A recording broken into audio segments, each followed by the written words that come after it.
Hello, this is Kashif Yakub.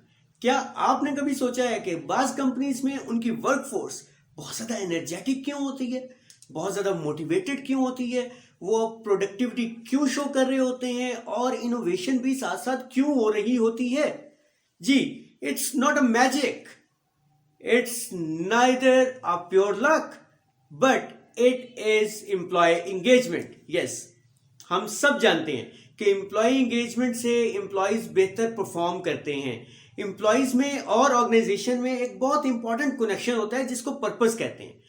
Purpose होना बहुत जरूरी है, पर्पस कम्युनिकेट होना भी बहुत जरूरी है, लेकिन क्या ये सब काफी है? एम्प्लॉयज को इसके साथ साथ ये एहसास होना भी बहुत जरूरी है कि उनके काम को वैल्यू किया जाता है, उनके यूनिक पर्सपेक्टिव की रिस्पेक्ट की जाती है। देखें, एम्प्लॉय एंगेजमेंट ऐसे ही है जैसे आप कोई ब्रिज बिल्ड कर रहे हो। जिस तरह एक ब्रिज बिल्ड करने के लिए आपको फाउंडेशन की जरूरत होती है, इसी तरह एम्प्लॉय एंगेजमेंट को बूस्ट करने के लिए भी आपको जरूरत होती है कि they feel seen, they feel heard, they feel valued and they feel encouraged. हम इन्हीं 4 पॉइंट्स पे आज बात करेंगे बारी बारी। सबसे पहले हम बात करते हैं कि help your employees to feel seen. Everyone want कि वो मैटर करे टू द ऑर्गेनाइजेशन और उसकी एब्सेंस भी रजिस्टर हो। जब से हम हाइब्रिड की तरफ गए हैं, हाइब्रिड मॉडल की तरफ गए हैं, या वर्क फ्रॉम होम वाले मॉडल की तरफ गए हैं, रिमोट मॉडल की तरफ गए हैं, तब से ये और भी प्रॉब्लमेटिक हो गया है। तब से ये क्वेश्चन और भी ज्यादा हो गया है कि एम्प्लॉय को किस तरह से इंगेज किया जाए, क्योंकि इंगेजमेंट लो होना ऑर्गेनाइजेशन का एक बहुत बड़ा इशू बन चुका है। तो ऐसी सूरत में देखें, आप एम्प्लॉयज क्या फील करते हैं कि they are just a face, another face on the Zoom screen.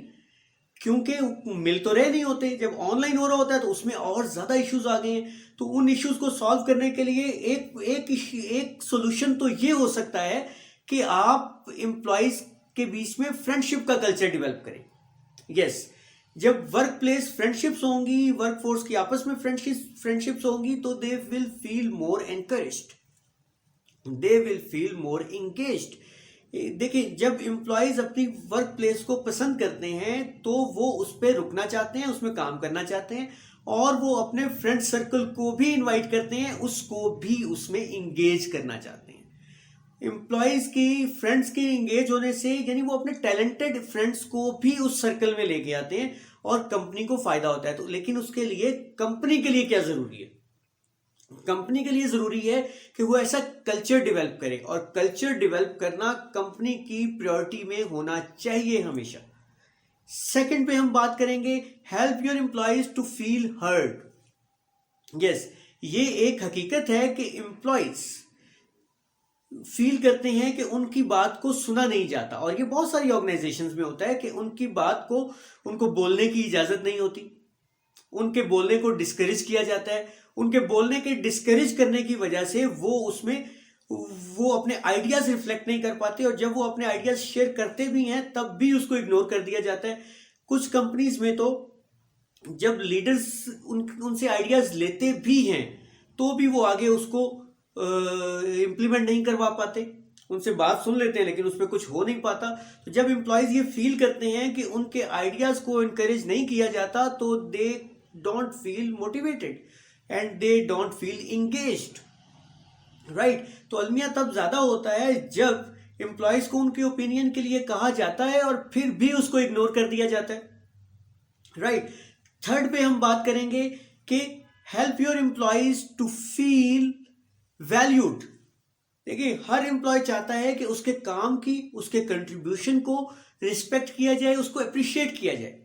Remember, appreciation goes a long way to boost morale of your employees. उससे बहुत फर्क पड़ता है। बाजुका छोटे छोटे जेस्चर्स, जैसा कि एम्प्लॉयज के वीकेंड के बारे में पूछना, उनकी इवनिंग एक्टिविटीज के बारे में पूछना, उनसे उनके फैमिली के बारे में डिस्कस करना, उनके प्रॉब्लम्स के बारे में डिस्कस करना, हाउ दे फील मोटिवेटेड, किस तरह से वो एनकरेज फील करते हैं, वो किस तरह से एंजॉय करते हैं अपनी जिंदगी में। इससे भी एम्प्लॉयज फील करते हैं कि आप उनको इंपॉर्टेंस दे रहे हैं, आप उनको वैल्यू दे रहे हैं। तो कैजुअली एम्प्लॉयज से डिस्कस करना भी बहुत जरूरी होता है। Fourth, help your employees to feel encouraged. Yes, अपने एम्प्लॉयज को फील कराएं कि वो एनकरेजमेंट फील करें। राइट, कुछ लीडर्स बहुत कंटिन्यूसली एम्प्लॉयज को थैंक यू भी कहते हैं, उनको अप्रिशिएट भी करते हैं, उनको ये भी कहते हैं फॉर एग्जांपल कि thank you for your dedication, thank you for your work, आपके बगैर ये मुमकिन नहीं था, thank you for your research that you have done, it was actually what was needed. इस तरह के बहुत सारे फ्रेजेस बहुत लोग कहते रहते हैं, बहुत सारे लीडर्स कहते रहते हैं, लेकिन क्या ये काफी होता है? नहीं। इसके साथ साथ आपको एम्प्लॉयज की कैरियर आर्क में भी हेल्प करना जरूरी है। आपको ये भी जरूरी है कि आप उनको बताएं, उनसे डिस्कस करेंगे where they want to be in their career. उसके लिए वो क्या कर सकते हैं, उसके लिए वो क्या प्लानिंग कर सकते हैं, उसके लिए उनको अगर कैरियर में ग्रो अप करना है तो उसके लिए उनके लिए कौन सा शॉर्ट कोर्स इंपॉर्टेंट है, कौन सी ट्रेनिंग इंपॉर्टेंट है। राइट, तो लॉन्ग टर्म प्लानिंग में अपने एम्प्लॉयज को हेल्प करें, उनके साथ इंगेज हों, जिससे वो एनकरेजमेंट फील करेंगे। और जब एम्प्लॉयज एनकरेजमेंट फील करते हैं तो दे फील इंगेज्ड, और उससे उनकी इंगेजमेंट बूस्ट होगी। तो हम कह सकते हैं कि देखें, इंगेजमेंट बूस्ट करने के लिए it's not easy task to do, बल्कि इसमें आपको डीप अंडरस्टैंडिंग की जरूरत होती है एम्प्लॉयज की, और उस कल्चर की जो डेवलप करने की जरूरत है, जिससे हर एम्प्लॉय वैल्यूड फील करे, हर एम्प्लॉय इनकरेज्ड फील करे, हर एम्प्लॉय फील करे कि उसे सुना जा रहा है वो, और and he is seen to the organisation, his presence matters to the organisation. Right, ये सब चीजें बहुत अहम है। तो it's point to take action now. अपने इर्द गिर्द देखें, अपने टीम में देखें, अपने एम्प्लॉयज में देखें, और देखें कि कहां पे इंप्रूवमेंट करने की जरूरत है, and take decisive action. Yes, remember, employee किसी भी ऑर्गेनाइजेशन की ग्रोथ के लिए एम्प्लॉयज बहुत इंपॉर्टेंट होते हैं, and organisation is as strong as its workforce, and the workforce is only strong as its level of engagement. Yes, workforce बहुत important है किसी ऑर्गेनाइजेशन की सक्सेस के लिए। तो ये थी जी आज की डिस्कशन। आप भी अपने एम्प्लॉयज की एंगेजमेंट को बूस्टअप करें, अपने एम्प्लॉयज को बूस्टअप करें, उनके लेवल ऑफ एंगेजमेंट को बूस्टअप करें, और एम्प्लॉयज की ग्रोथ के साथ साथ आपकी कंपनी की ग्रोथ ऑटोमेटिकली होती चली जाएगी।